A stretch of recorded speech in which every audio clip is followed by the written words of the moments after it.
A primeira história do dia é derivada desse primeiro capítulo lá do Brasil Paralelo, que eles falam da Confederação dos Tamoios e da batalha dos portugueses contra franceses e tamoios. E, pô, é um tema que eu adoro e que esbarra no palhaço, por quê? Porque a batalha final da luta contra os tamoios, da Confederação dos Tamoios, aconteceu numa cidade do Rio chamada Cabo Frio, que é a cidade, né, origem de parte da família da minha mãe, que eu frequento a cidade desde 1984.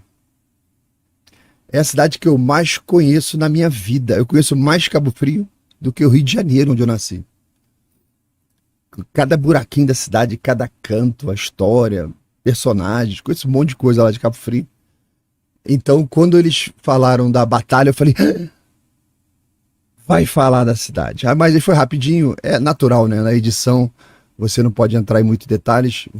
Essas entrevistas que você faz, ou que o Brasil Paralelo faz, é o seguinte, como é que isso é construído? Eu já participei, eu já vi como é que funciona. Você conta uma história, que é o que eles querem contar agora sobre a história do Exército Brasileiro. Aí você entrevista lá umas 20 pessoas. Para essas pessoas, tem uma que você chega e fala assim, fala do Descobrindo o Brasil, mas isso já está amarrado lá no roteiro, que a parte do roteiro começa Descobrindo o Brasil. Aí procura uma pessoa, tá, beleza. Ah, você fala sobre família real vindo para cá. Aí tem um entrevistado só falando disso.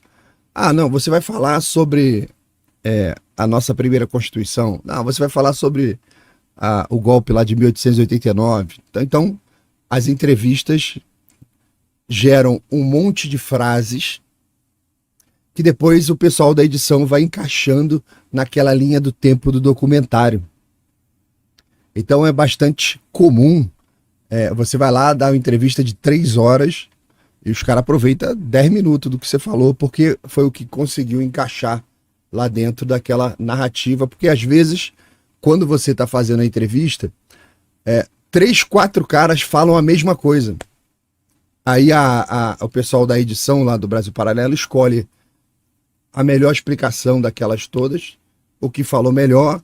Às vezes eles escolhem o seguinte, não, esse aqui já falou um tempão, vou pegar um cara que tá falando a mesma coisa que ele, para dar uma alternada e tal. Então, todas as entrevistas que eles fazem são uma espécie de uma matéria-prima para encaixar dentro de uma linha do tempo daquele roteiro da história que eles estão contando. E o roteiro tá um primor, né? Tá muito bem feito, a locução tá muito boa, a parte de animação, vocês viram a animação, como é que tá bonita do documentário? Entrou inteligência artificial, entrou a geração de várias imagens ali da Batalha de Guararapes. Lindas as imagens. Foram geradas lá por inteligência artificial. Muito bonitas as imagens. Impressionante. Bom, aí essa Confederação dos Tamoios, essa batalha, ela é a última que acontece dessa luta. E eu queria fazer uma descrição porque eu conheço até o local onde aconteceu a batalha. O sítio da batalha, conheço cada palmo dali. Daqui a pouco a gente vai comentar um pouquinho sobre isso e sobre algumas outras curiosidades do entorno ali. Bom, e no contexto ali da Batalha de Cabo Frio, ela foi moldada, essa batalha, por uma série de tensões que aconteceram entre os portugueses e os indígenas, os tamoios que estavam aqui ao longo da costa brasileira, particularmente ali na região dos lagos, em aliança com os franceses. Então, os tamoios que se opunham à ocupação das suas terras, eles formaram a aliança. Tinha até inglês que estava nessa aliança também, tá? Mas basicamente a maior parte era com os corsários franceses, piratas franceses que estavam por aqui, que queriam criar essa França Antártica e desejavam enfraquecer aí o controle português dessa área para que eles pudessem explorar aqui sem ser importunados, né? Então, a guerra foi impulsionada pela necessidade dos portugueses de consolidar o seu domínio aqui no Brasil, principalmente aqui no Rio de Janeiro, e eliminar qualquer resistência que ameaçasse o processo que estava em andamento. Eu faço vários vídeos aqui elogiando os portugueses, e hoje é um vídeo que eu faço para meter o pau. Porque eu vou falar até o nome dos personagens aqui já já. Tem coisas que aconteceram aqui que eu não concordo de maneira nenhuma. Então, a presença dos franceses e a colaboração dele com os tamoios foi como botar gasolina no incêndio, né? Intensificou o conflito, levando ao governador geral aí, que chamava Antônio Salema, que o diabo tenha. Então, governador do Brasil, né? O Salema planejou uma campanha militar para exterminar os tamoios e assegurar o controle total sobre o litoral aqui brasileiro, principalmente aqui na parte carioca, Espírito Santo.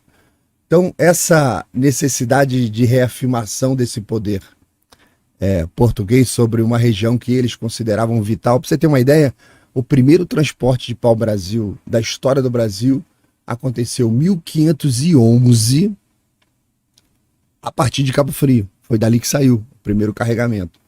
Tá? Então, eles consideravam que isso era muito importante para assegurar uma estabilidade econômica aqui na região, que não ficasse o tempo inteiro em batalhas, em escaramuças, tal. Puta, culpa dos franceses. Bom, a Batalha de Cabo Frio aconteceu em 1575, foi um conflito estratégico. Eu vou descrever aqui algumas táticas militares que eles usaram, manobras. Eu sempre, cara, eu tenho tanto livro sobre Cabo Frio, escrito às vezes até para o pessoal local, pessoal estudiosos ali da cidade. Então, na preparação para essa batalha, eles já sabiam que existia aí em Cabo Frio um grande foco, né, de uma aldeia enorme e com a presença de franceses e até de britânicos, porque tinha espionagem, já tinha espionagem nessa época, de mandar os mateiros, os caras para ir escondido, para fazer observação de longe, já tinha isso. Então já tinha chegado lá para o Antônio Salema, governador da capitania do Rio de Janeiro.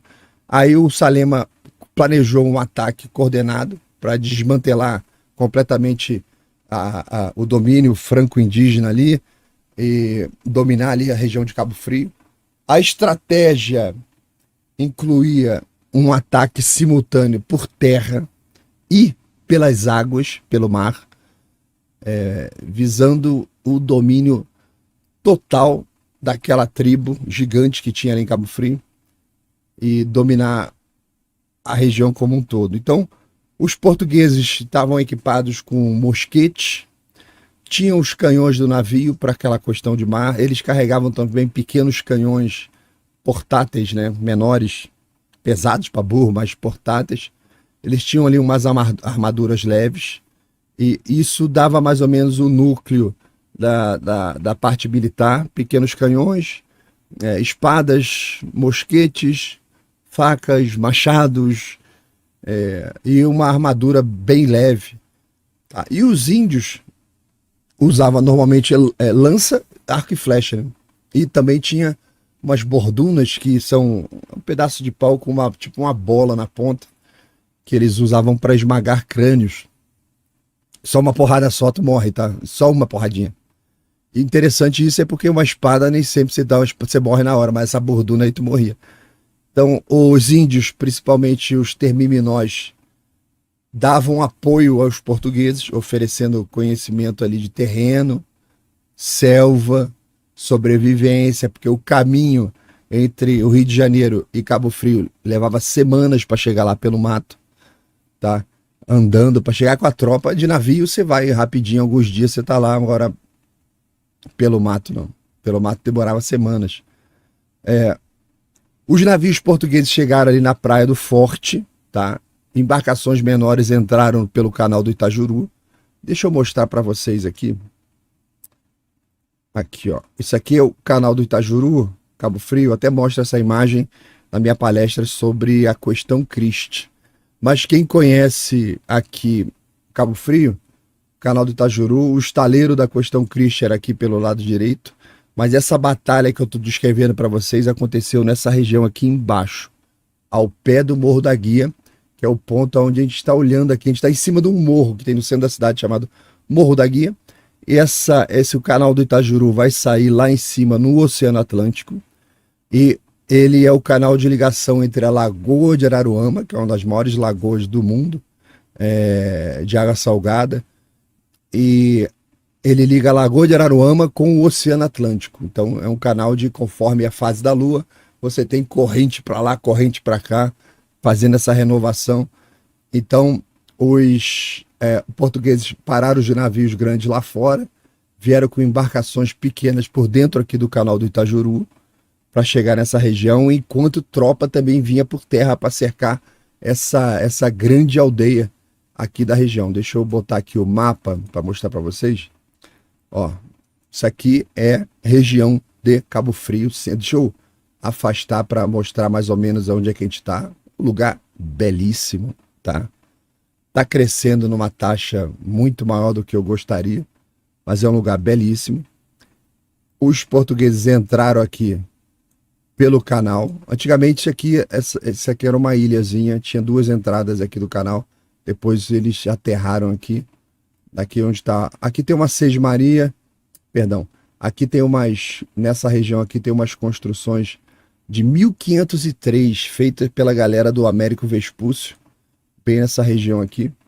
E o interessante é que quando eles estavam construindo isso aqui, tem um relato de que nessa pedra aqui desse lado, onde é o Forte São Mateus hoje, tinha um túmulo de uma índia, de uma senhora indígena muito respeitada lá, que eles encontraram ali um túmulo com umas indicações ali, uma cerimônia que eles tinham feito. Então, os portugueses entraram por aqui, foram navegando pelo canal, até a volta lá onde é Moringa, que é o condomíniozinho que tem hoje, aqui é o Cantinho do Palhaço ali na Praia de São Bento, que eu gosto de ficar apreciando a natureza, e chegava aqui na região do Morro da Guia, tá? É um morro mesmo, tem histórias para contar ali daqui a pouquinho.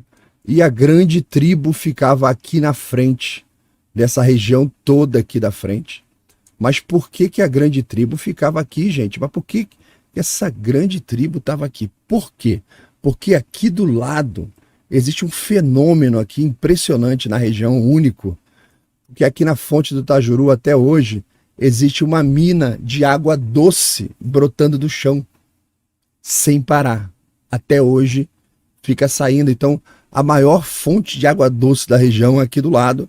Muito naturalmente, a grande tribo Tamoio estava aqui em frente, onde hoje existe aqui um convento. Deixa eu trazer aqui a imagem da rua, para vocês terem ideia do que eu estou falando, local, região.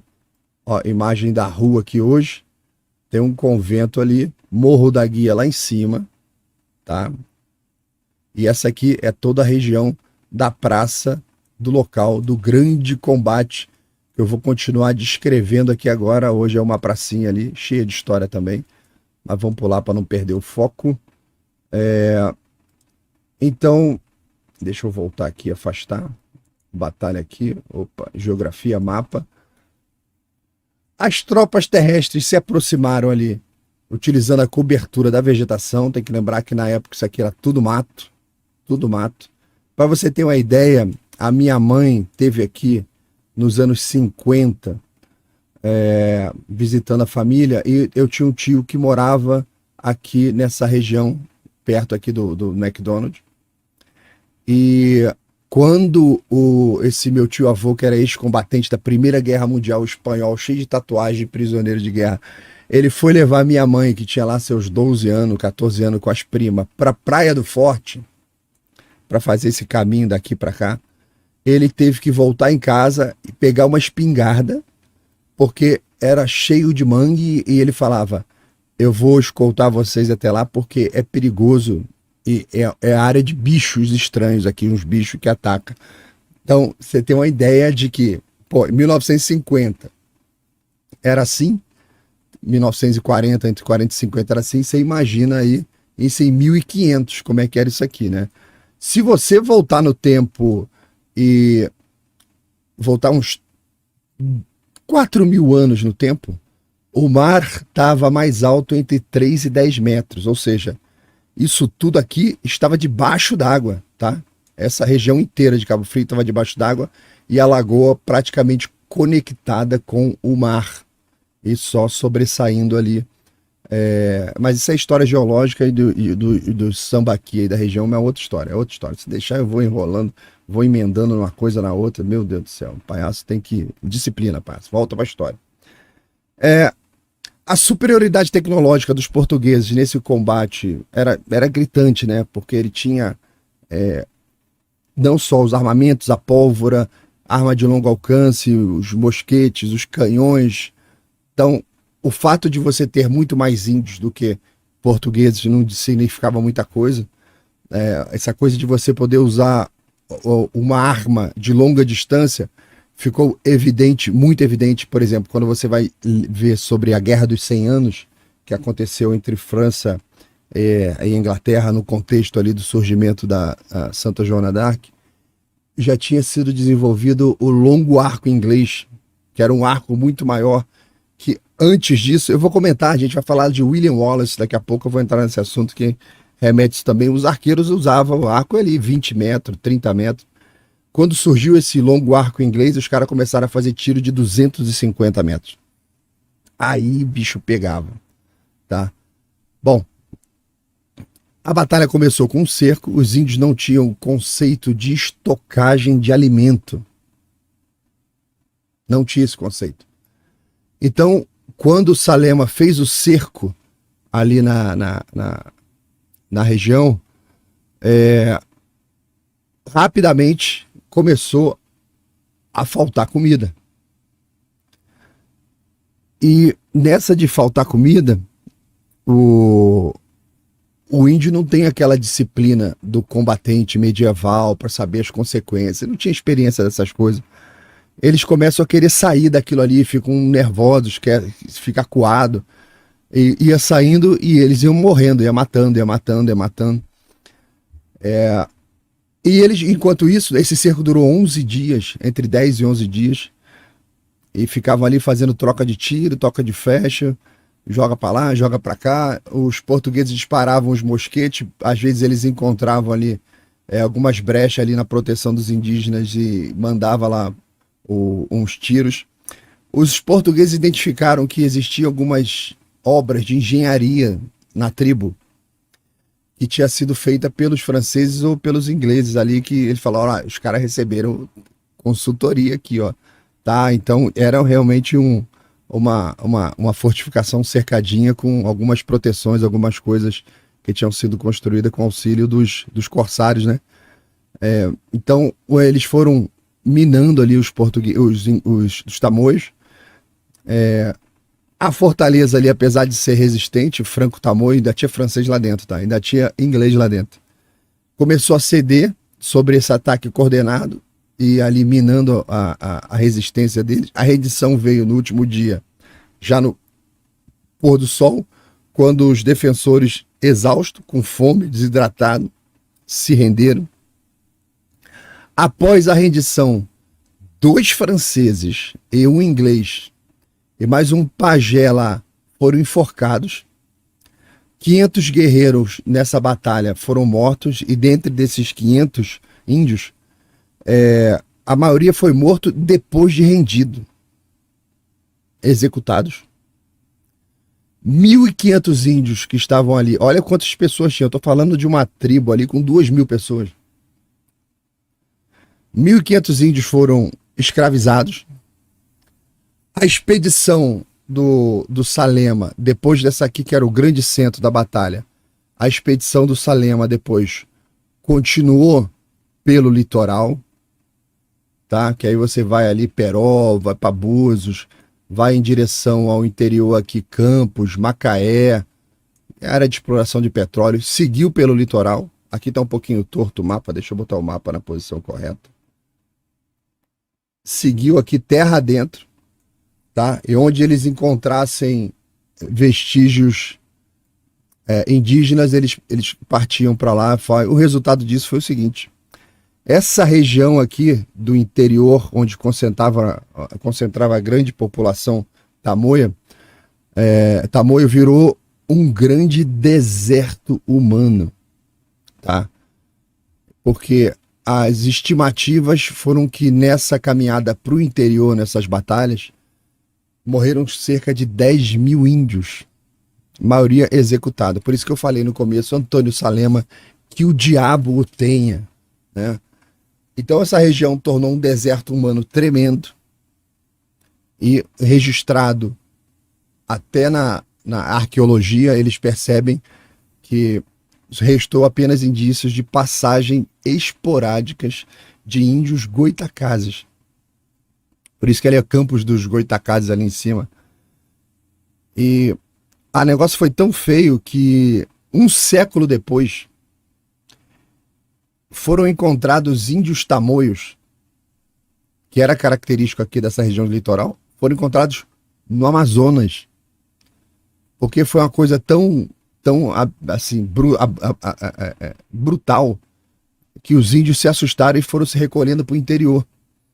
Então, encontraram tribos que saíram daqui, ó, gente que saiu daqui, foi parar lá no Amazonas.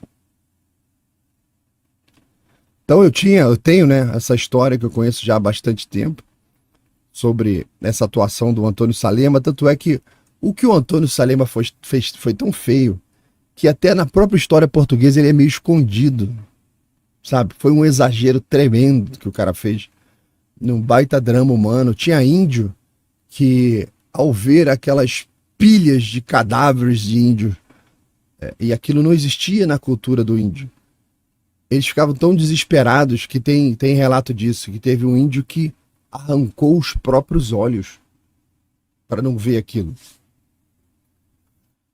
Tinha índios que na perseguição matavam os filhos afogados para que ele não sofresse na mão dos portugueses que estavam ali com Salema. Teve português que estava participando disso, que ficou tão enojado que queria matar outros portugueses. Cara, foi um salseiro que o ser humano na sua pior, né, performance, que a gente sabe do que o ser humano é capaz aí nas guerras, né, nesses conflitos humanos. Porque depois de um certo tempo de combate, de selvageria, mas não tem uma regra nenhuma, viram estupro, morte. Teve até casos os termiminós estavam ajudando os portugueses. Estavam matando tanto que começaram a matar os termiminós. Aí tive os caras parar e, porra, meu amigo, são os aliados, cara. E os termiminós brigando lá, lutando também para sobreviver. Cara, um negócio, uma selvageria completa. Tá, mas consolidou ali cara, não tinha mais ninguém na região, né? Agora tem o domínio português, não, tem o domínio do vazio, dos espaços, porque não tem mais ninguém. Terrível. Então, o Antônio Salema foi o governador mais implacável da história do Brasil, dentro das histórias portuguesas, conhecida pela sua crueldade, né, pelo seu papel aí decisivo na consolidação do domínio português nesse período. Ele foi nomeado ali em 1572. Ele já tinha participado do enfrentamento dos indígenas lá na Baía de Guanabara, lá no Rio de Janeiro. Aqui, ó, mais para cá, para baixo um pouquinho. Aqui, ó, aonde foi fundado o Rio de Janeiro. A Fortaleza de São João tá lá, aqui, ó. Aqui até hoje ainda tem a praça de fundação do Rio de Janeiro, aqui, ó, dentro do quartel. Você tá vendo a cruz da Ordem de Cristo aqui? E aqui o monumento ali da fundação, praça da fundação da cidade, aqui do Rio de Janeiro. Será que tem? Não tem para ver ao vivo ali. Dentro do quartel, porque foi o único local que eles conseguiram desembarcar, porque o resto da Baía de Guanabara estava todo fechado. Eles foram caminhando aqui em batalhas pelo litoral. Os franceses estavam aqui na ilha de Villegaignon, tá? E os portugueses conseguiram aportar aqui na parte de dentro, na parte oceânica. Foram caminhando pelo litoral. Isso aqui é o bairro da Urca, onde mora o Roberto Carlos hoje. O bairro é pequenininho, tá? O bairro da Urca. Foi caminhando aqui pelo litoral, nas batalhas, chega aqui na praia de Botafogo. Praia de Botafogo chega aqui na região do Flamengo. Aí aqui tem o monumento do Estácio de Sá aqui nessa região, porque foi mais ou menos nessa região aqui que o Estácio de Sá levou uma flechada no olho e veio a morrer alguns dias depois. Então aqui estão os restos mortais do Estácio de Sá, com esse monumento aí de lembrança e com algumas informações desse período. Tem muita coisa interessante de história, meu Deus do céu, eu fico aqui me segurando para não contar. Mais para frente aqui no Aterro do Flamengo tem onde desemboca o Rio Carioca, que é mais ou menos por essa região aqui, onde no relato das batalhas aqui do Rio de Janeiro, quando eles passaram por ali, os portugueses estavam ali na beira na areia da praia caminhando e encontraram um rio que desembocava na Bahia ali, cheia de índia tomando banho pelada. Eles só tinha índia. Tudo lá. O Rio de Janeiro não mudou muita coisa até hoje, ainda tem lá. Se tu for lá, e de repente ainda estão as mulheres peladas tomando banho lá. Aí, os caras partiram pra cima das índias, loucaço, né? Tudo na febre do rato. E quando chegaram perto, cara, era uma armadilha, cara. Tinha uma porrada de índio tocado lá, matou todo mundo de flechada. É cheio de detalhes interessantes aí sobre essas batalhas. Aqui tem por essa região aqui tem aqui, ó, a Paissandu. Aqui, ó. Isso tem um vídeo que eu fiz aqui de um passeio aéreo pelo Rio de Janeiro, que é o seguinte. Essa rua aqui, ó, só porque eu tô passando aqui, tá vendo essa grande reta aqui? Essa rua aqui, cheia de palmeiras imperiais, plantadas pela Princesa Isabel, porque era uma alameda que levava aqui até a região de praia, e que essa alameda vai, se você for seguindo essa alameda, sai na casa da Princesa Isabel, tá aqui, ó. Essa aqui é a casa da Princesa Isabel, tá lá até hoje. A casa que foi tomada pela República, a República não indenizou, não pagou. A casa da Princesa Isabel tá aqui, a gente vai conseguir ver, quer ver? Aí a casa dela ali tá tomada pelo governo do estado. Eu não posso ficar sobrevoando o Rio de Janeiro não, que as histórias vão puxando uma, vai puxando a outra. E eu tenho que seguir aqui, porque eu tava falando da Batalha de Cabo Frio, lá do Antônio Salema. Então, ele era um cara tremendamente cruel, foi responsável pela essa chacina aí, nessa última batalha contra a Confederação dos Tamoios ali, na Batalha de Cabo Frio. Pra vocês terem uma ideia, quando ele atuou aqui pro domínio da Lagoa Rodrigo de Freitas, essa lagoa aqui na época da Rodrigo de Freitas, tá? Ela era meio que inacessível. A parte por terra, você não existia Copacabana, não existia Botafogo quase. Você tinha apenas uma passagem aqui pelo que hoje é São Clemente, muito difícil para você chegar nessa região aonde tem a Lagoa Rodrigo de Freitas. E o relato na época era o seguinte, aqui no fundo da Lagoa Rodrigo de Freitas, nessa região perto aqui onde depois veio se tornar o Jardim Botânico, ali o Clube de Regatas, da onde está a nação, é um país dentro de outro país, ali onde está o Mengão, Clube de Regatas do Flamengo. Nessa região tinha uma tribo, cara, tremendamente violenta, que quando você chegava no fundo ali da Lagoa Rodrigo de Freitas, ela ficava cheia de estacas, com cabeças e pedaços de corpo dos inimigos mortos. Disse que fedia, essa região aqui era fedorenta demais.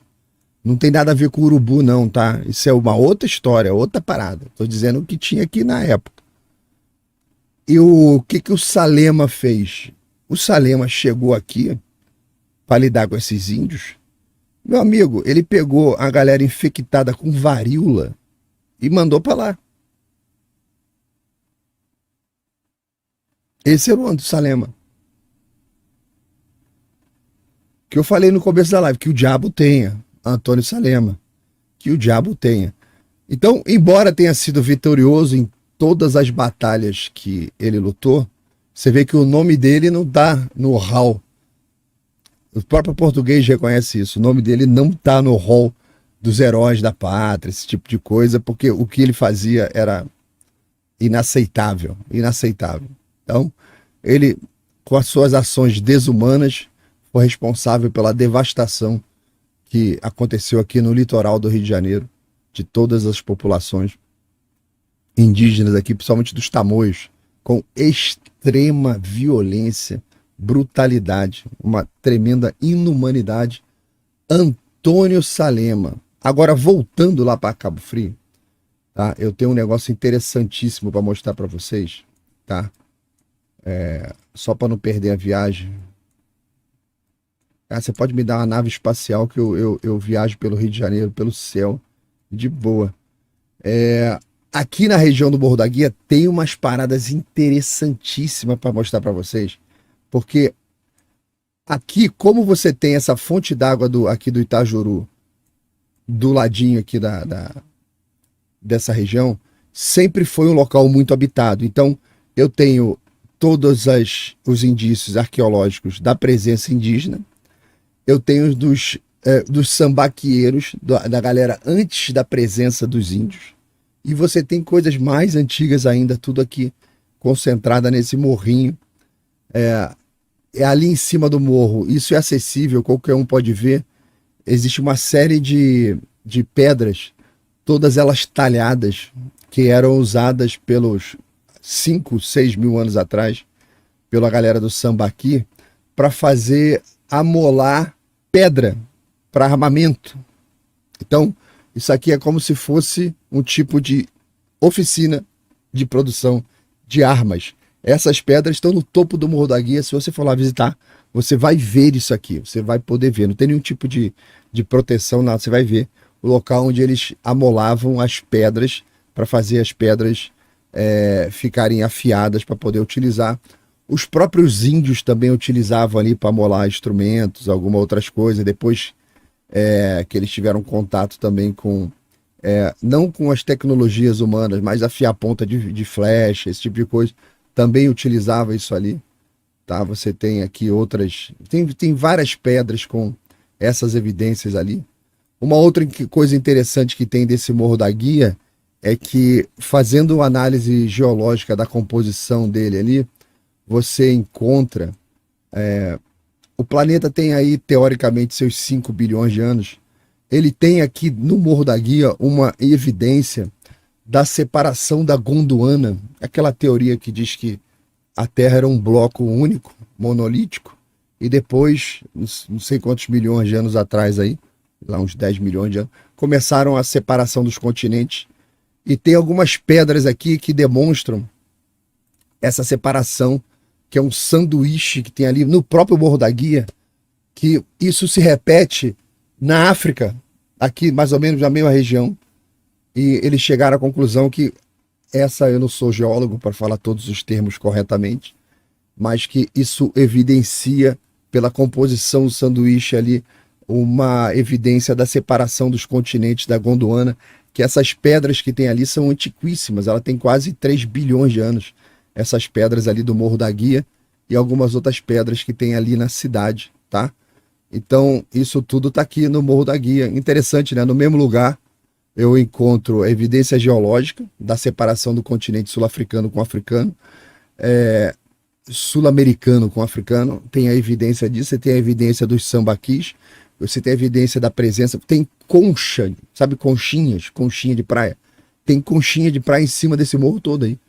Aí você fala, mas o mar bateu aqui? Não, é que fazia parte da alimentação do povo do Sambaqui, eles pegavam essas coisas eram populações de coleta, e levavam ali para cima para comer e deixavam as conchinhas lá. Então tu olha a conchinha ali no chão, a conchinha, tá aqui há 4 mil anos, ali em cima. Isso é interessantíssimo. A maioria esfarela, com o tempo se perde, mas você vê, você tem evidência disso, você tem evidência dos índios, evidência da Gondwana, não sei o quê. E Cabo Frio, cara, é cheio de sambaqui. Tem um outro aqui no centro da cidade, tem um sambaqui, que quem vai para Cabo Frio, bem na Praia do Forte, talvez não tenha percebido ou não tenha visto, a Duna Preta, aqui são os prédios em frente à Praia do Forte. Essa é uma das melhores praias do mundo, cara. Essa praia aqui é belíssima. Essa região aqui à direita, a gente andando aqui à direita, isso tudo aqui é cercado e fechado, porque isso aqui é um sambaqui enorme, com várias evidências de sepultamento, já acharam aqui várias ossadas humanas da época. Então hoje é tudo fechado, cercado, a vegetação nativa ali, mas você tem o Sambaqui ali protegido. Mas tem uma outra área aqui, quando você dá a volta nessa região toda aqui, e você vem para cá, aqui, perto depois das peixarias que tem ali, você tem uma área de... Isso, mais para frente aqui, ó. Mostrar para vocês, aqui, ó, mais para cá. Você vai chegando ali no Forte São Mateus. Vem comigo na viagem aqui, vem comigo. Você tem algumas áreas abertas aqui, que você consegue olhar essa lateral do morro e você vê, cara, eu tô vendo aqui, ó, a gente tá vendo aqui na fotografia. Você está vendo as conchinhas ali? Isso aqui são camadas e camadas e camadas ao longo de milhares de anos de detritos deixados pelo povo dos sambaquis, o povo ali de Luiz, olha só. Tá cheio de conchinha ali ainda. Então, eles cavam isso aqui, sempre encontra coisa. Vai sempre encontrando. Material riquíssimo, histórico. Isso é fechado, preservado ali, guardado. E esse aqui é o acesso ao Forte São Mateus. Está sempre cheio aí, verão, está sempre lotado. O Forte São Mateus está lá, você pode ir a pé.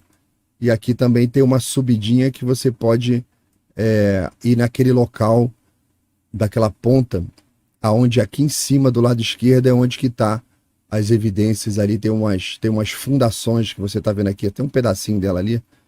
Tem as fundações da presença de Américo Vespúcio em 1503.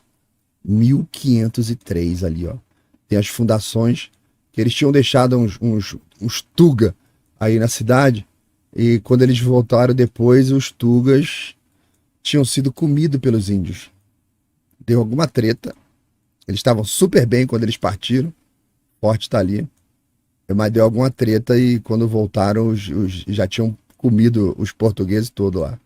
É um lugar belíssimo. Cara, e tava tendo ressaca nesse dia da foto aqui. Tô vendo a ondulação lá entrando.